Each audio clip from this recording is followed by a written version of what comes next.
Yun nga ang tamang sinabi ni Hepe. Daanan kasi ng tao to. Hindi dapat parkingan. Kaya nga ho sir, pera na lang ho, lisensya. May violation na ho kayo eh. Saan naman sir? Oo nga po, lisensya nga po muna bago umalis. Alis kasi, nakasinilang kami naman eh. Ganun din, wala ka. Lisensya sir. Pag na ho kayo magmatiga sir. Alam mo na lang. Tayo, no? Tuhin natin kung anong mangyayari. Pero for sure ito, matitikitan itong mga to. Naglabasan na yung mga may-ari ng mga may motor.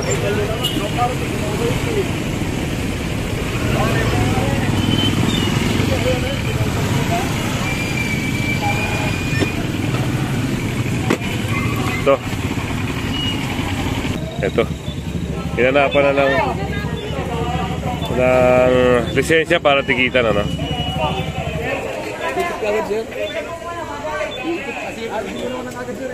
Kaya nga ho sir, pera na lang ho, lisensya. May violation na ho kayo eh. Hindi, alis naman na sir. Oo nga po, lisensya nga po muna bago umalis. Pera na lang po na lisensya. Saan naman sir? Oo nga po, lisensya nga po muna bago umalis. Alis kasi, nakasinilang kami naman eh. Ganun din, wala ka. Ay sir, ang liwaliwa lang sir oh. No parking, 24/7. Ayun pala, to away zone pa. Meron na lang ako lisensya sir. Pag na ho kayo magmatiga sir. Alam mo na lang. Wala pa sinasabi.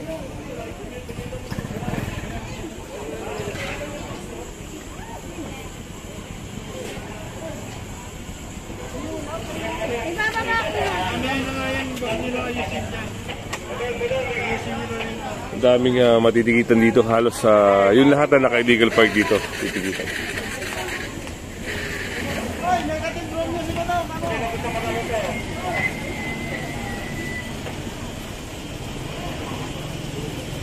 So yun, nagawa na ng ano, no? Nasulatan na yung Meron na lang sir, yung violation ticket. Kukunin nila yung detalye ng lisensya. Pero pag wala mapresenta na lisensya to, baka ma-impound to. May kasama tayong towing ngayon.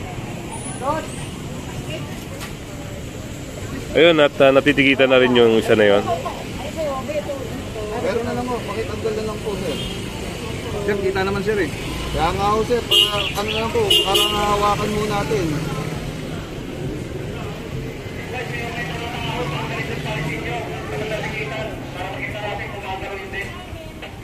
So ayun, binigay na rin ni sir. At ayan, titikitan na. Lapit tayo dito.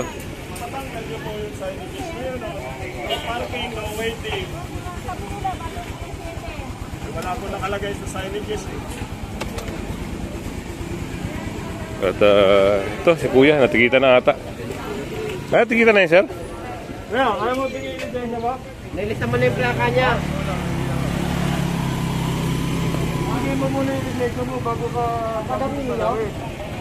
Dali lang sir. Sabi pa yung nakikiusap sa inyo, ang laki-laki ng signages eh. Ayun pala, napansin din, no? Meron doon. Saka mabuhay lane po ito eh. Kasi sabi naman po. Meron po kayong papel na nagsasabi po na... Sinabi nila sa amin yung dito. Meron po yung verbal lang. Hindi na, kaya pagkalas natin tinatanggal naman ho lahat yan. So ayun, at nandito na rin yung ano, no? Lisensya. Titikitan na lang ni sir. Lapit tayo dito. At meron din dito. Yun, kay nanay naman yung tricycle na to. Itong... Ayan. Kaya tinitikitan din ni sir to.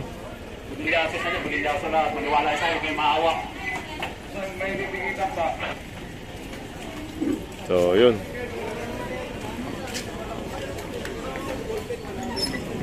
Pag may tao tutusik sa pag wala tutusok, para sa'yo. Hindi wala marika to.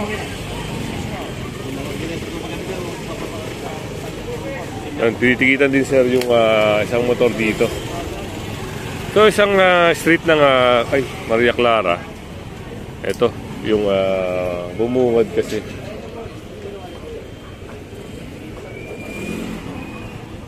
Ano kuya, wala? Ayun, natikitan na rin si sir, no?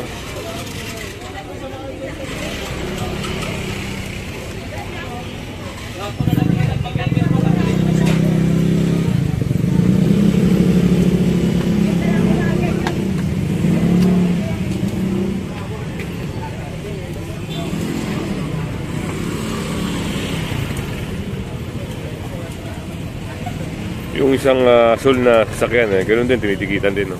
Halos lahat sila rito, wala ang mga pinalampas dito, lahat natikitan. Ito.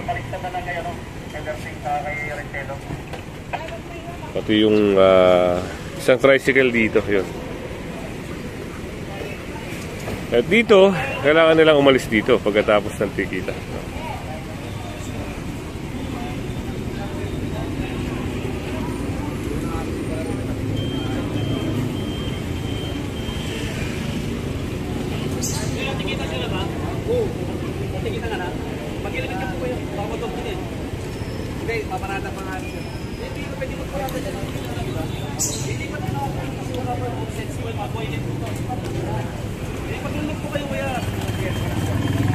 Medyo matigas ang ulo ni Kuya. Sinabihan na ni Hepe na mag-helmet pero Wala po interest yan. ayun. Sa opisina po namin. Ganun pa rin po yung penalty nyo kung 1,000, gugit po, 1,050 po yun.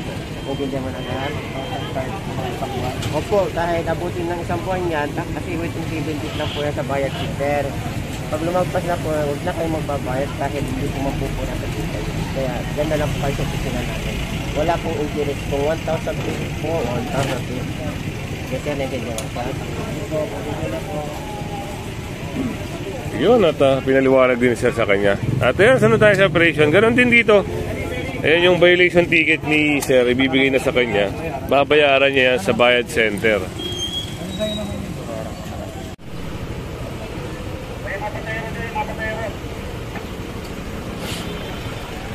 So yun. Pipirmahan niya na yung violation ticket. At babayaran niya sa any bayad center para hindi na siya pupunta ng Orense. Pero within 5 working days o 7 working days. At ito, napansin din ng Hepe yung mga naka-illegal park dito sa sidewalk ng ng palengke. Parang talipapa na to. Yung mga tricycle, mga motor dito, yan titikitan nyo.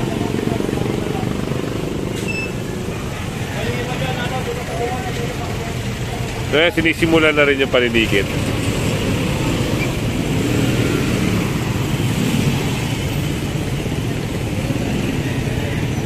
At meron din doon. Silipin natin.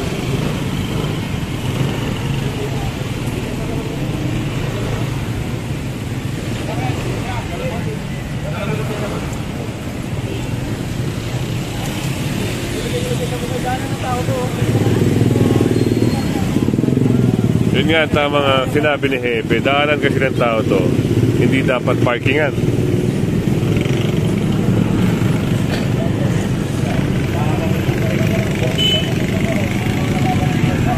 So, titikitan ito ng illegal parking. At ganon din dun sa kabila na yun.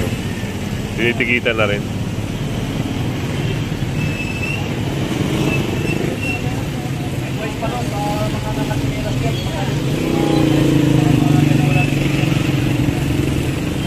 Tignan natin dun banda. Itong isang motor dito, yun, titikitan ito. Ang illegal parking, ganon din dun sa mga nandun.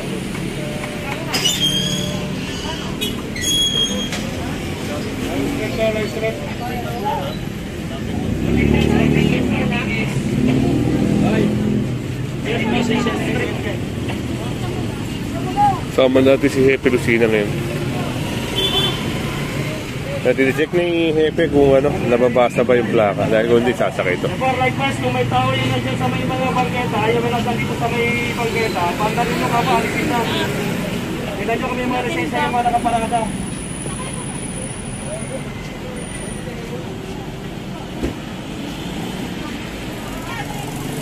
Akin na po.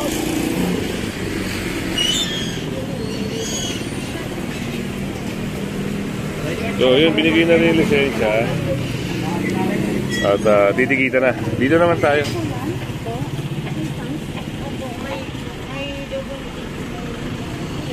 Yan, tinikita na rin siya.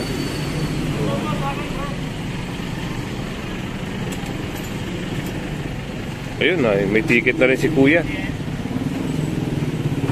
Illegal parking. At dito ganun din, no? Yung kanina. So, babayaran nila yan sa bayad center.